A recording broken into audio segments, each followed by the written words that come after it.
Welcome, today I'm friend of me Motorola Edge 30 Pro, and I'll show you how to enable or disable NFC on this device. So first you should go into the settings application and click here to connected devices. Now just tap on the connection preferences, and here you'll see the NFC section. Just to enable NFC and to use this option, click once on the switcher, and as can you see, the NFC is activated. And if you want to turn it off, just click here once again on the switcher, and that's it. And also we got a second way. You should open the notification panel, and somewhere here you'll find the NFC icon. In my case, it's here on this last screen.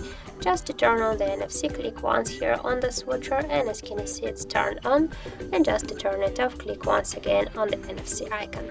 So that's it. Thank you guys for watching, and if you found this video helpful, don't forget to leave a like, comment, and to subscribe our channel.